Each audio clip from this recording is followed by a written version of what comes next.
is the last session that we have for this course, and that is the Introduction to Buddhism Part 1. We have Introduction to Buddhism Part 2 in July and August. The yellow paper you can sign. Originally, I compiled 10 week sections, but I think it's too long for you to take commitments or for me too. So today is the last unit, the unit of morality, Buddhist morality. Now, we discussed about city birth last week. So before that, we discussed about the 4 parts. They are the most important features of Buddhism. So the first one, the wisdom group, the right views or understanding. I think we have some perceptions, like what concentration, by effort, by meditations, by concentration. Today we discussed about these groups, morality. Right speech, right action, right life.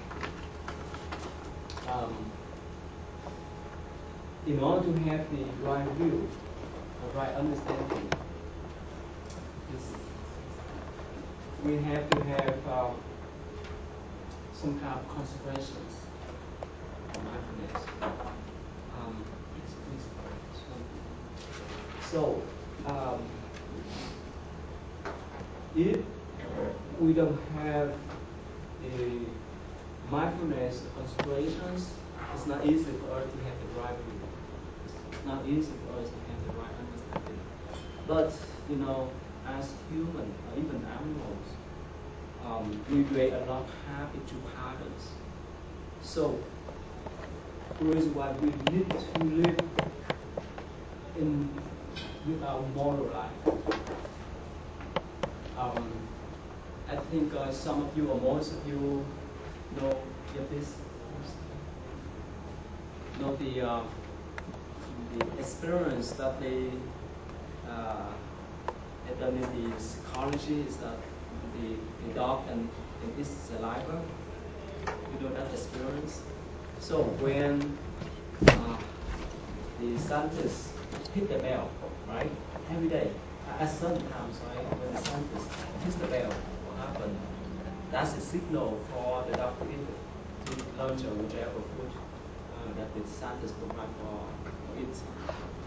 But one day, if the scientists just hit the bell and have not provide any kind of food, what happen? The dog has some kind of saliva because it's got the patterns of eating times. So that's really habitual patterns to understand whenever they hit the bell, it knows yes, this time to have lunch or have food. And for us too, as human, since we were born up to now, we have so many kind of habits, good habits and bad habits. Good habit, yes, we wake up early in the morning. We care for others, bad habits like smoking, drinking, and so on. So, even sometimes, if we have the wisdom, if we have the urge, even we have the right views to do something. For example, many people who want to smoke, to quit smoking, they have the urge, they have the determinations, but whenever they see the cigarette from the hand of their friends, they have some kind of saliva too, right? So it's hard for them to control their bad habits. So it's, sometimes unless they have strong commitment that they want to quit smoking, otherwise not smoking. This is not easy. So the reason why somehow to live with the moral life is more important, because this can shape ourselves. It can shape our habitual patterns. It's like when we build a house or when we build a building, we need to have this schematic plan for that. We need to have the frame for the buildings, whichever kind of frame we have, whether it's metal, wood, doesn't matter. We have to have that kind of frames. That kind of frames, building frames or house frames, is similar as our moral life, or the way we conduct ourselves in our daily life. So the reason why in Buddhism, we of course we emphasize a lot in meditations, but for our daily lives, we have to live with our moral lives. Yesterday I went to a church. What's the name? The St. James. This is nearby the the four community. I forgot the name. Hillview Valley. Hillview Valley. So one lady asked me about the conduct of a Buddhist. I mentioned to her that in Buddhism we have to distinguish between the lay life and the monastic life. Right? For the lay life, for lay people, we have 5 basic precepts that we are going to discuss today. And for the monastic life, like us, the monks and nuns like us, we follow different moral sets of rules. This person. Okay. Yeah, please.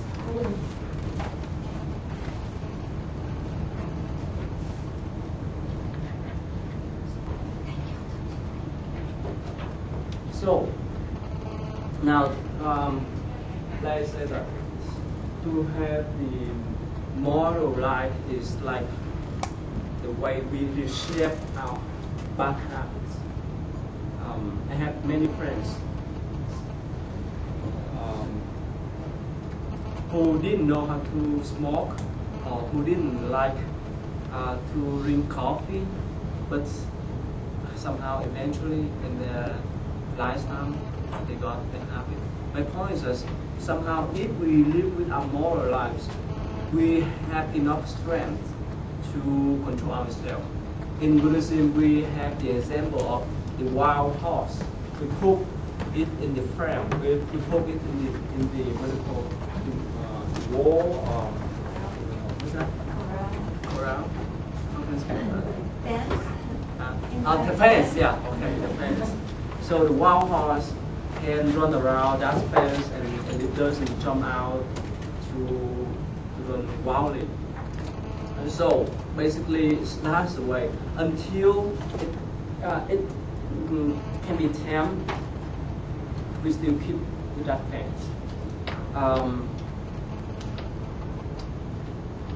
There's an example similar like that. There's in our country we have the water buffalo, right? So they used to have to stick the stick on the ground and tie the water buffalo around that place. So eventually it gets used of that. It gets used of that place. It just run around that place only. So when the farmers untie the ropes, the water buffalo still walking around that thing instead of running all the places. So if we live with the moral life,